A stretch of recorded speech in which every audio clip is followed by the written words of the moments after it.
A very good habit before you head out anywhere is to take a compass heading. And the reason being is this gives you a good general idea before you head out on your adventure, to have a good idea on what direction you're actually heading.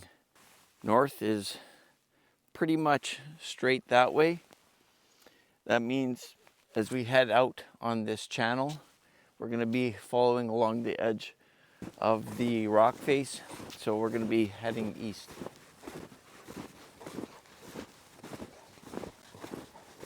I'm sure many of you guys, when you're putting your kits together, your backpack or belt kits, that you have certain rules that you live by or that you follow, and you probably don't deviate from that. That's kind of what I do myself. Now, I have developed a system over the years. I don't even know. I've been doing it so long, I don't know if I gleaned it from somebody else or if I just made it up myself. But I call it my 4-tool rule. So, on any adventure, when I head out, I carry 4 tools with me all the time. Most times. And that is, I always take a hatchet and a knife, a folding saw, and a multi-tool, which is, well, today I'm carrying a Leatherman. Sometimes I won't have the Leatherman, I'll have my Swiss Army knife. But it's still, for me, it still falls into that 4-tool rule. So this is the Grand Force Brook hand hatchet. Now, why carry a hatchet? I know some of you may be asking that. I have been asked that many times in the past. People have said, what are you carrying a hatchet for? You don't need a hatchet. Well, getting back to, having your own outdoors philosophy, I believe in, or adhere to, using the right tool for the job, right? So when it comes to making kindling, working with some tinder, or splitting small pieces of wood, I prefer to use a hatchet. I don't like to do batoning with my knife. To me, it's not what a knife was designed for. So I don't like. What are you doing? Making herself a nest. So this is just a very cheap Amazon kind of battle belt style. I have the inner belt removed. And then I picked up a Condor single mag pouch with the bottom slit open. I'm sure many of you have heard me talk about that many times in the past. So I'm addressing some of the newcomers. And that works really great for seating your hatchet in there, and then at the top it velcros over and locks it in place. So if you took a trip or stumbled or things like that, you will never lose your hatchet. Today I thought I would take my Mora Garberg out of the kit. I wanted to see if this Ranger Puko, this Finnish knife that my buddy gave me, would work in the sheath that I made, and I was blown away. It fits in there pretty good. So here we have this is the Ranger Puko made by Peltonen. This is a Finnish knife that's also designed for the Finnish military. It has a great rubberized grip. So you can see how that handle is there. So there's a place there to put a piece of paracord if you'd like. But your hand locks in there, so you have a really nice blade on there. So if you're doing any types of camp work, got to cut meat, or you want to make feather sticks, make wiener sticks for the campfire, man, this thing's great. And it actually sits in there pretty good. Next we have the Baco Laplander. Nice folding saw. So I use this saw lots when I am making small pieces of wood to fit into my little stove kit that I carry with me frequently. Although I'm not carrying it today, but very handy for, working through, wrist size branches real quick.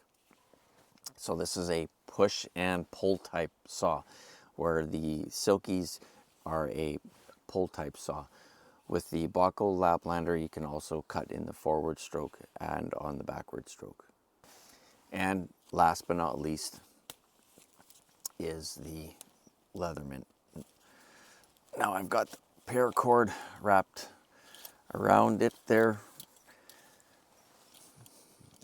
I've had this Leatherman a very long time. I think since I was like 28 years old. So I'm going to be 56 here pretty soon. Oh my word, 28 years. Great tool.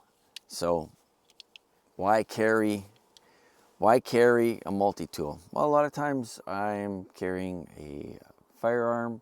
So if something happens, I need to get the brass out or tighten up a screw. Sometimes I've used this to get slivers out. So there's different screwdriver tips.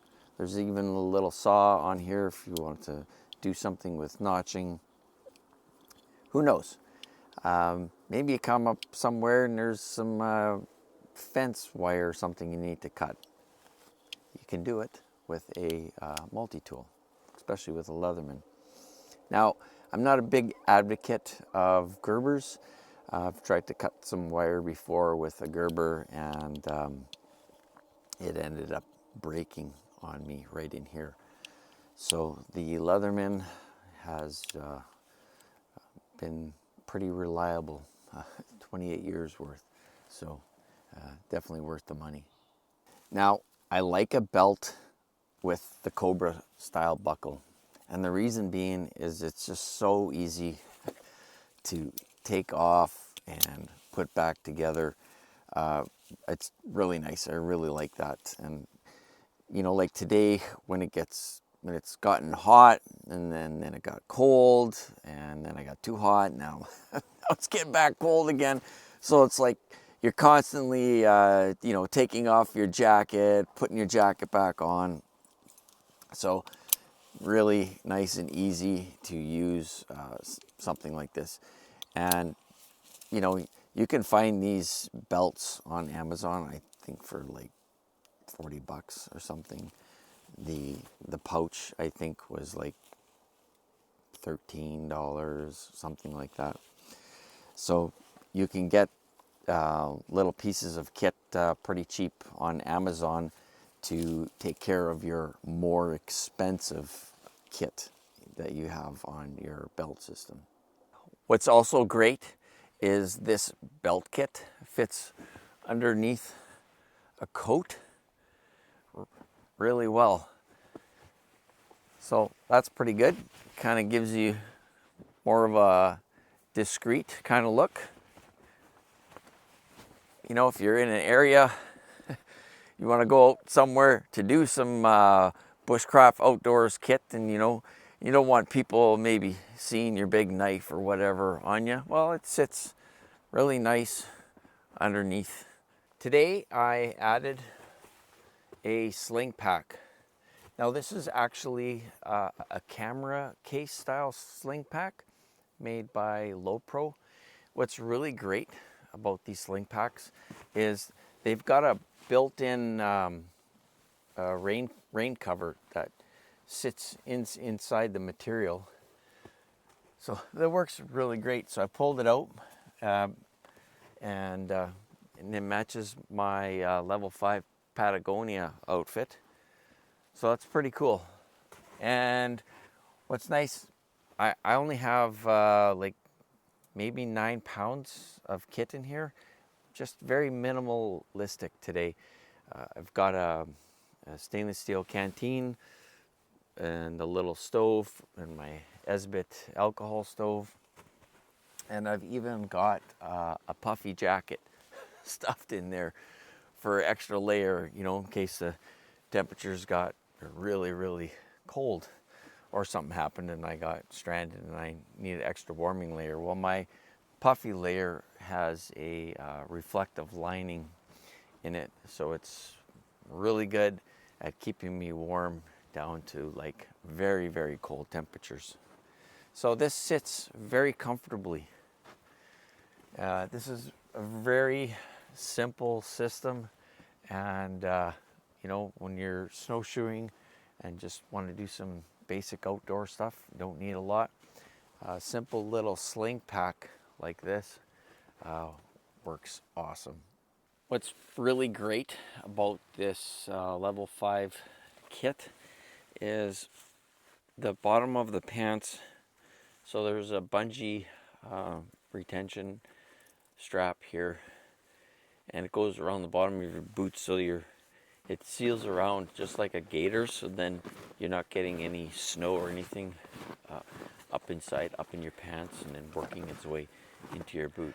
So that's really great.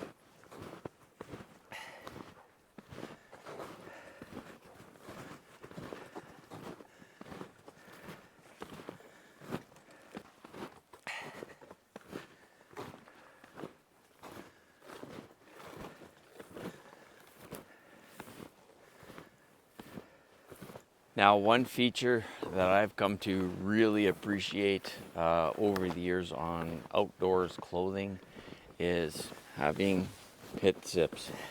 That's really important for getting some draft in there and to help dissipate some body heat. So, yeah, definitely have been using them lots today. When I put kit together, one thing that is a priority for me is it can't impede my performance in any way.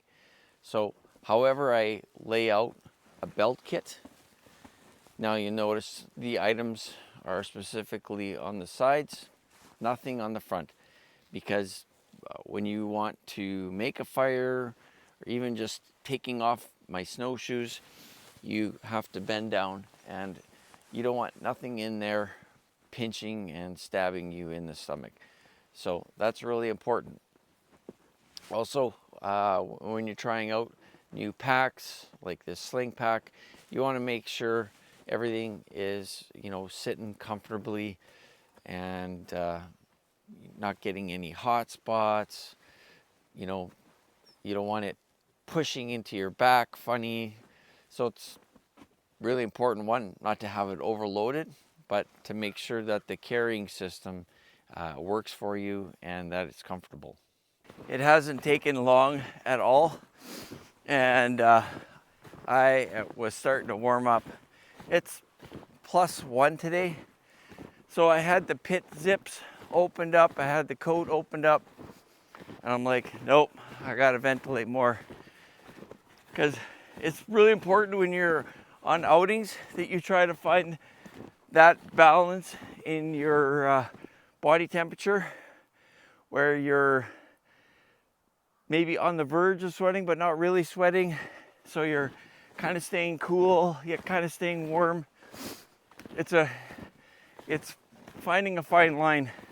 Obviously, going like this, I'm going to be producing lots of body heat, and obviously some sweat's just going to be unavoidable, but that's what's really important about having. So I'm wearing like a synthetic base layer with a wool sweater. It ventilates, my heat will escape, and also my body heat will dry my clothing really quickly.